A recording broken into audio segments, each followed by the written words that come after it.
Hello বন্ধুরা, এটা কি তোমরা কেউ চেনো? যদি চিনে থাকো অবশ্যই কমেন্টে বলবে। এটা অনেকে ভালোবাসো আর অনেকে একদমই পছন্দ করো না।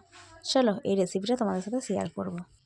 আমি ছোটো ছোটো টুকরো করে আলু কেটে নিয়েছি, তার সাথে পেঁয়াজ কুচি দিতে হবে, ছোটো ছোটো টমেটো কাটা, 4টে কাঁচা লঙ্কা চিড়ে নিয়েছি, আদা রসুন বাটা, হলুদ গুঁড়ো, লঙ্কার গুঁড়ো, জিরে গুঁড়ো, ধনে গুঁড়ো।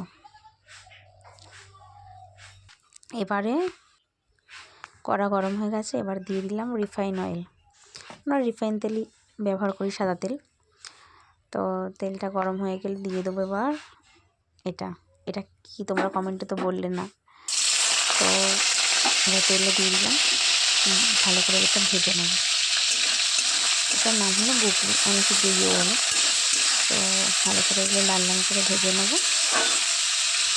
ভাজা হচ্ছে, লাল লাল করে ভাজা হয়ে গেছে দেখো। এবার আমি তুলে নিয়েছি বাটিতে।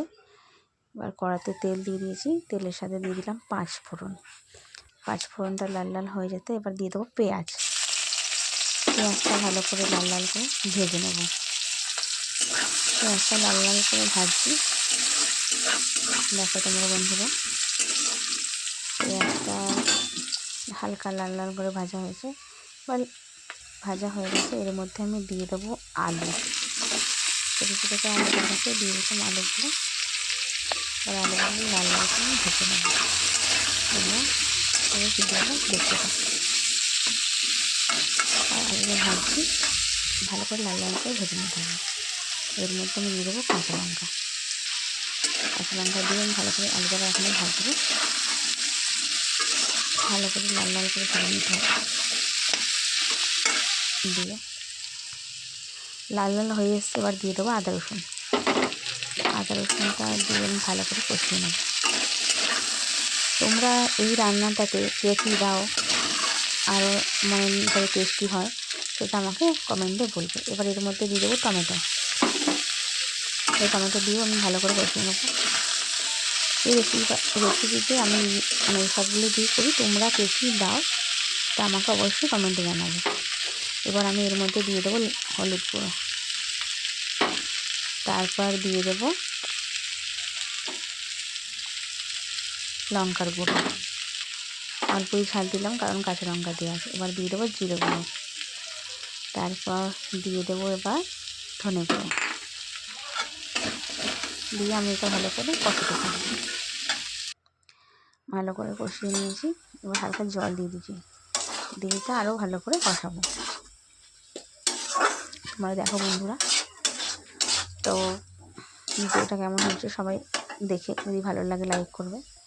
তো ভালো করে না কষালে আদা রসুনের কাঁচা গন্ধটা চেপে যাবে। এই জন্য ভালো করে কষিয়ে নিলাম। এবার এর মধ্যে দিয়ে দেবো ওগুলি ভাজাগুলো আছে, ভাজাগুলো দিয়ে দিলাম। দিয়েও ভালো করে একটু নেড়ে চেড়ে নেবো। দেখো বন্ধুরা তোমরা, তলায় ধরে যাচ্ছে, একটু জল দিতে হবে